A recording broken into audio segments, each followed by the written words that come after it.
بلکہ خود آن حضرت اور امام جعفر صادق کے فرمان کے مطابق اللہ اور اس کے فرشتے جہاں محمد اور آل محمد پر صلوات بھیجتے ہیں وہاں ان خوش قسمت مومنین پر بھی صلوات بھیجتے ہیں جو محمد اور آل محمد پر صلوات بھیجتے ہیں۔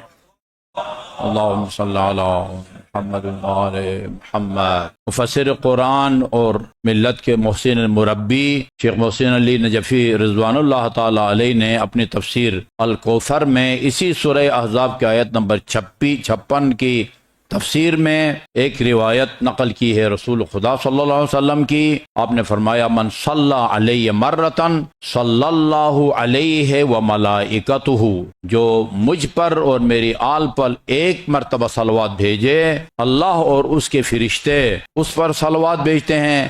فمن شاء فلیقل ومن شاء فلیکثر، جس کی مرضی وہ اگر چاہتا ہے کہ اللہ اس کے فرشتے مجھ پر زیادہ سے زیادہ صلوات بھیجیں تو مجھ پر میری آل پر زیادہ صلوات بھیجے، کم صلوات کو چاہتا ہے تو وہ مجھ پر میری آل پر کم صلوات بھیجے۔ اللہم صلی علی محمد وآل محمد۔ اور صادق آل محمد نے اپنے جد کی اسی تفسیر میں فرمایا کہ من صلی علی النبی مرہ، جو ایک مرتبہ ان حضرت پر صلوات بھیجے صلی اللہ علیہ الف مرہ فی الف صف من الملائکہ، اللہ تعالی فرشتوں کے 1000 صفوں میں 1000 مرتبہ اس بندے پر صلوات بھیجتا ہے، اور اس کے فرشتے جو محمد و آل محمد پر ایک صلوات بھیجے۔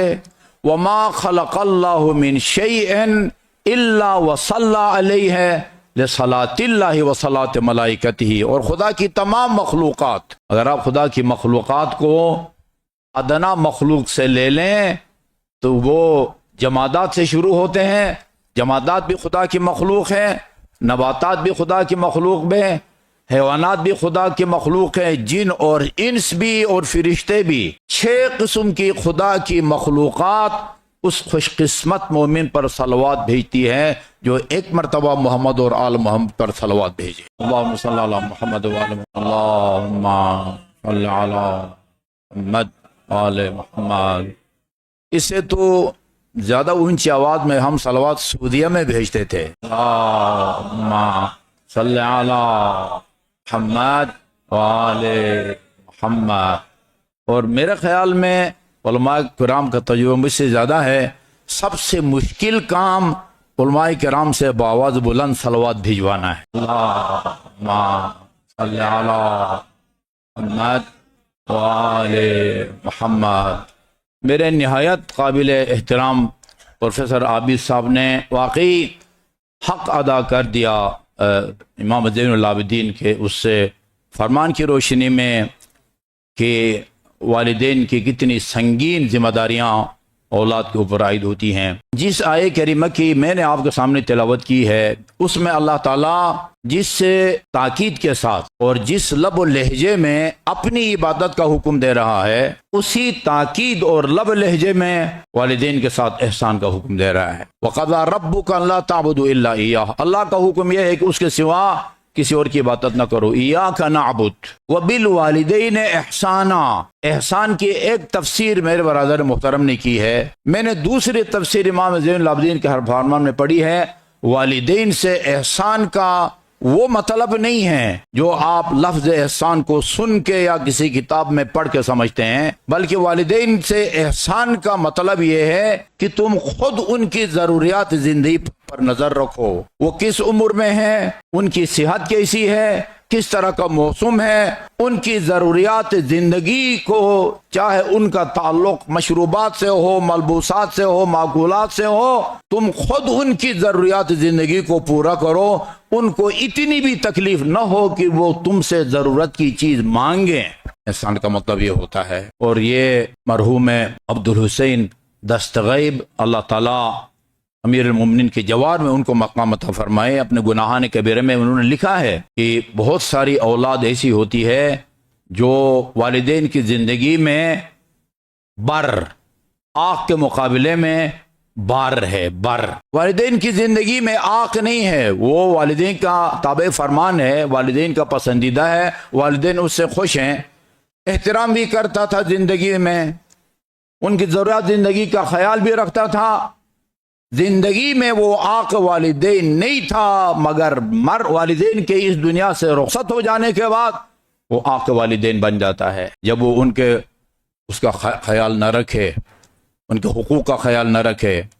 صادق آل محمد علیہ الصلوۃ والسلام نے بڑے سرزنش کے انداز میں فرمایا ہے، ما لکم، یہ ویسی بیٹھے بیٹھے نہیں کہا جاتا، جب کسی کو ڈانٹنا ہو، سرزنش کرنا ہو تو کہا جاتا ہے تمہیں کیا ہو گیا ہے، ما لکم لا تبرون بوالدیکم حیین او میتین، تمہیں کیا ہو گیا ہے، تم اپنے زندہ اور مرحوم والدین کے ساتھ نیکی کیوں نہیں کرتے؟ عرض کیا گیا مولا جو والدین اس دنیا میں نہیں رہے ان سے نیکی کا کیا طریقہ ہے؟ نمونے کے طور پر 4 نیکیوں کا ذکر کیا امام علیہ الصلوۃ والسلام نے۔ ان تصلوا عنہما، ان کی طرف سے نماز پڑھو، اگر نمازیں نہیں پڑھی واجب نمازیں ان کی طرف سے قضا پڑھو۔ میں اکثر کہا کرتا ہوں جو بڑا بیٹا ہوتا ہے باپ کا، اس کا شرعی فرض ہے کہ وہ باپ کی قضا نمازوں کو پڑھے، اور باقی اولاد ان کا اخلاقی فرض بنتا ہے کہ وہ والدین کی قضا نمازوں کو پڑھیں۔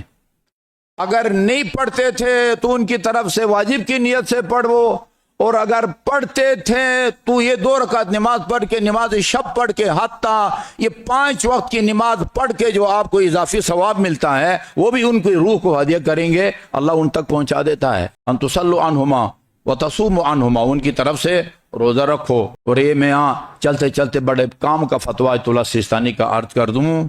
وہ فرماتے ہیں کہ اگر کسی نے زندگی میں جان بوجھ کے، کوئی شرعی عذر بھی نہیں ہے، جان بوجھ کے روزہ نہ رکھا ہو کسی نے، وہ اگر اپنی زندگی میں تلافی کرتا تو جتنے روزے نہیں رکھے ان کی قضا بھی بجا لاتا، 1 مہینہ روزے نہیں رکھے تو قضا بھی بجا لاتا، اور پھر فی روزہ غلام تو آزاد نہیں کر سکتا، نہ مسلسل 2 مہینہ روزے رکھ سکتا ہے، فی روزہ وہ 60 غریبوں کو کھانا کھلاتا۔ اب مرحوم ہو گیا تو کیا اولاد کا فرض ہے کہ اس کی طرف سے قضا روزے رکھیں؟ البتہ آغا سیستانی کا فتویٰ ہے، وہ فرماتے ہیں نہیں، قضا روزے رکھوانے کی ضرورت نہیں ہے، مد بھی اگر دے دے تو وہ بری الذمہ ہو جائیں گے۔ اور مد کتنا ہوتا ہے؟ فی روزہ 750 گرام، یعنی 1 مہینے کے روزوں کا 22.5 کلو آٹا اگر اپنے مرحوم یا مرحومہ کی طرف سے دے دیں اس کی جان چھٹ جائے گی ادھر۔ وَأَن تَحِجُّوا عَنْهُمَا، ان کی طرف سے بیت اللہ کا حج کرو۔ اور یہ نہایت اہم اور حساس مسئلہ ہے، میں نے وہ پرسوں جمعہ کے خطبے میں بھی عرض کیا ہے کہ لوگ اپنے مرحومین کی طرف سے حج بدل پر بھیج دیتے ہیں، جو جا رہا ہو اس کو کہہ دیا کہ بھئی آپ ہماری طرف سے حج بدل کریں، بیٹا باپ کی طرف سے حج بدل کر رہا ہے، بیٹی ماں کی طرف سے حج بدل کر رہی ہے۔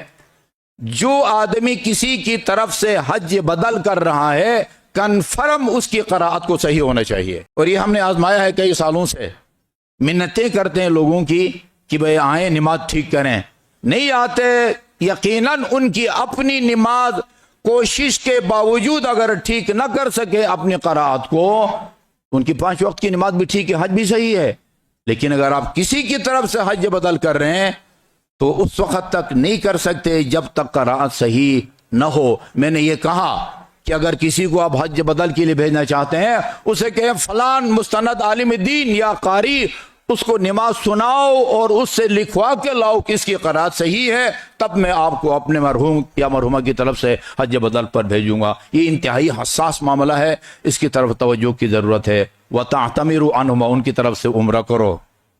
نمونہ ہے یہ، نمونہ 4 نیکیوں کو بطور نمونہ امام علیہ السلام نے فرمایا ہے۔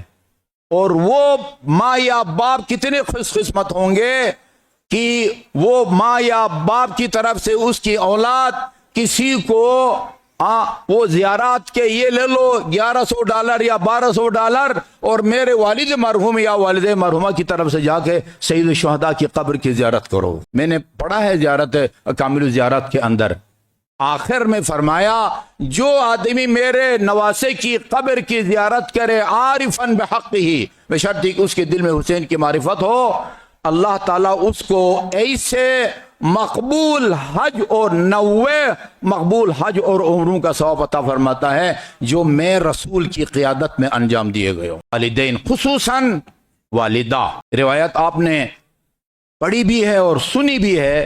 کل ایک مختصر 2 منٹ کی کلپ میں رہبر شہید کی سن رہا تھا. ایک آدمی رسول خدا صلی اللہ علیہ وآلہ وسلم سے پوچھتا ہے بے من ابر یا رسول اللہ, کس کے ساتھ نیکی کروں؟ الام ثم من الام ثم من الام. چوتھی دفعہ باپ کا نام لیا سرکار رسالت نے.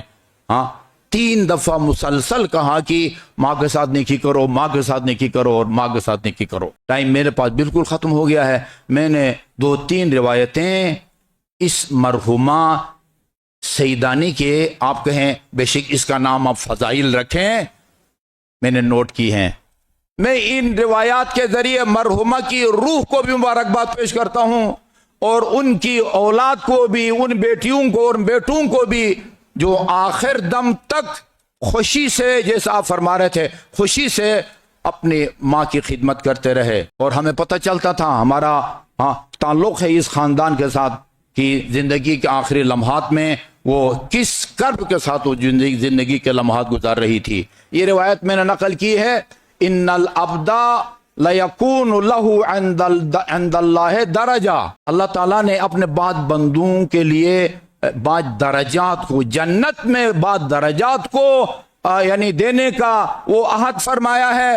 اور اس درجے کو کسی نماز, روزہ, حج یا اور نیکی کے ذریعے انسان حاصل نہیں کر سکتا.